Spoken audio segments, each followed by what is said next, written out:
Hey there, this is Derek Murphy. I'm working on my book, Bookcraft, which is about the art of writing, and I wanted to kind of try to talk through the chapter I'm struggling with right now. I just made a video that crashed, so I lost a bunch of it, but I was rambling, which I tend to do, so I'm going to try to make this one a little bit shorter and say what I want to say.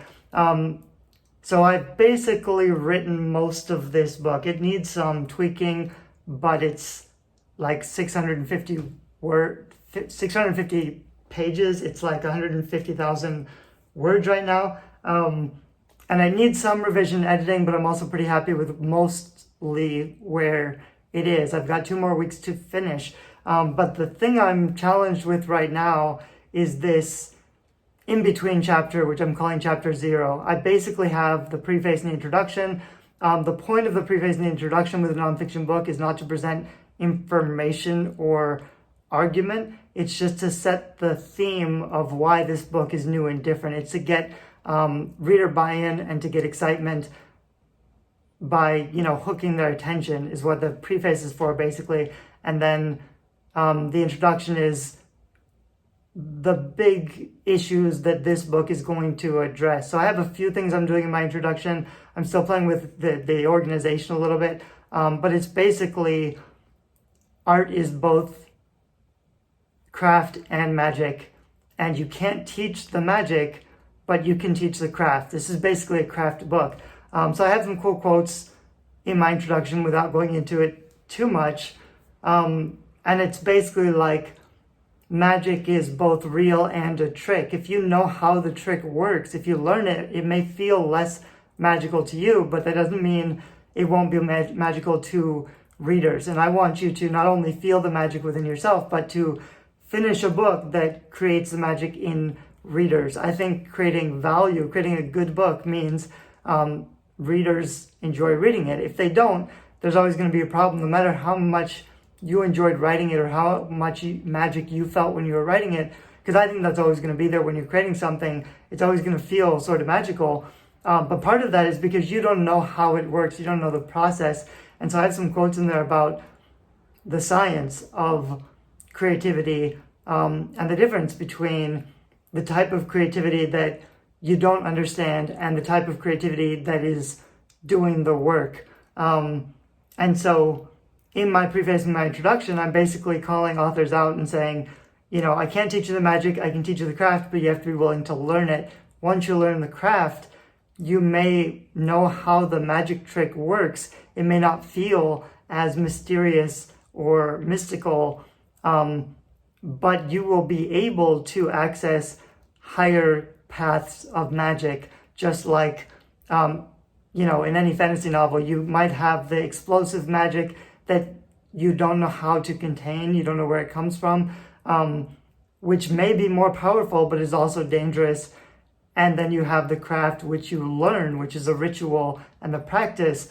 And in any other hobby, you get better at something and you understand your skill set and you increase the value and your production speed and your ability to create good work. That's all normalized, but for a lot of writers, they see the craft as if the art and the magic is sacred, then the craft is kind of blasphemous or sacrilegious, which I think is a limitation for a lot of authors, because it means that when they face creative fears like, does anybody like this? Am I good enough? Am I wasting my time? Will anybody buy this book? Things like that. A lot of authors stick their head in the sand and they don't really consider the reception or the market or any of that, because it's easier to keep the enthusiasm when you pretend that you are writing something brilliant that everyone is going to love. It's usually only when you publish a few books that fail really badly that authors are ready to dive into, maybe I should improve my craft, maybe passion isn't enough. So what I'm trying to do in this book, which is mostly craft, is I have this introductory chapter, which right now is like 23,000 words. Most of my chapters are like 5,000 words. So I need to cut out 3/4 of this chapter, which is hard. There's a lot of stuff because it comes so early, it's kind of like a, before we get into the craft, I want to address the mindset. I want to get people to feel encouraged, but without scaring them away. And that's kind of difficult because I'm talking about, the money and the value and everything. A lot of authors, I have to be careful not to insult or not to scare or not to test authors too much or too early, because really the mindset of the belief stuff, it's important, but it doesn't matter that much. If they want to learn the craft, I can teach them the craft. If they read the book, they're going to learn a lot of stuff about how to write better that's going to improve their practice. Even if I didn't even talk about the beliefs at all. However, I know with nonfiction books, it's not enough to give them the information. I have to be telling a lot of stories. I have to get them feeling excited. I have to give them a lot of cool literary history and trivia to kind of prove, especially like in the beginning of the book, they don't know who I am.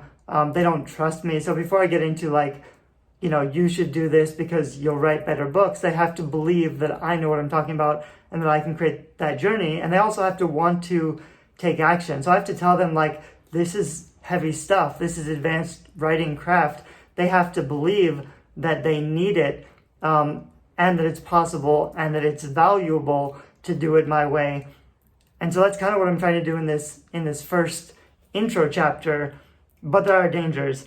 So let me quickly run through this. I'm going to put this in my Guerrilla Publishing Facebook group where I will have some ARCs of this book, and I'll probably post it on writethemagic.com where I'm putting like material about this book. I'm also a little skeptical. I've got 2 more weeks to finish this book, and most of it is done. But this chapter, there's a lot of work to do. So I'm going to spend a few days on it, but I'll probably skip over it. What I'm trying to do basically, like I've got a pretty strong structure, and I'll probably have to cut most of it out. I'll keep the structure, but probably not the bulk of all of the cool stuff that I have collected because it's too much, too soon, too fast. But so real quick, I have basically all creative fears come down to 2 main insecurities, which is, does this matter and am I good enough? It's basically quality and value. Am I good enough at writing to pull this off? And value, is anybody else going to want this? I think those are the main 2 fears that most writers have, even writers who have been doing it for a while, but first time beginning authors who are struggling to finish a book and authors who put out a bunch of books that are struggling to sell. There's always, it's always hard to write a book. It's always, no matter how good your craft gets, there's always a lot of magic. There's always a lot of frustration and difficulty, but I'm trying to help you to understand the process a little bit better so that you don't get stuck with the writer's block or the doubts or the frustration, with a little bit of mindset tweaks. So I'm quoting from this book called The Genius of Solitude by William Alger, which was written in like 1860. I found this book when I was doing my PhD thesis on Melville. When he was writing Moby Dick, he had this book on his shelf with a bunch of notes. And I found that copy, or I found a note about it on the internet. I found the original book. I had to recopy it, type it out, and edit it because there wasn't an available copy. And there was a cool thing in that book. I love the whole book, but there was a cool thing in the book about the 3 orders of creative wretchedness. Basically, the things that creative people get stuck on. And I'll read it out to you real quickly if I can find it. So there's 3 different kind of steps that he focused on. So I'm breaking down this chapter into these 3 steps, the 3 orders of wretchedness. The first one is, I have nothing to live for, which is just finding a purpose or finding a motivating instinct, which is something that you want to do. And I'm breaking this down into the joy. I'm starting with the joy because originally when I was writing this book, I was basically saying like the joy is great, but it's not the only thing. The craft is more important. I've since changed it a little bit to focus on the joy as the number one necessary thing, not only because it's important, but also so I don't scare off writers. Because if you don't have the motivation and productivity and procrastination is a huge deal. And if you don't want to do something, you're going to waste time. Like the solution to productivity is not forcing yourself to do the things you don't want to do.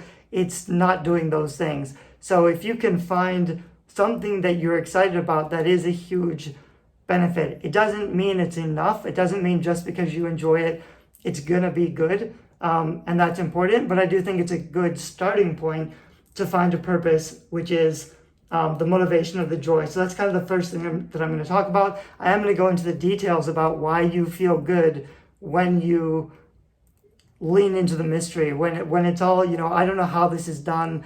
Pantsers kind of write by the seat of their pants. They're exploratory writers. There's a sense of joy and magic and mystery in that process that I want to dive into a little bit to explain why that is and why it's not enough. But I do recognize that that's a good starting point, that you do want to choose something that you can be enthusiastic about so that your enthusiasm will get you through the parts that you're going to be stuck in.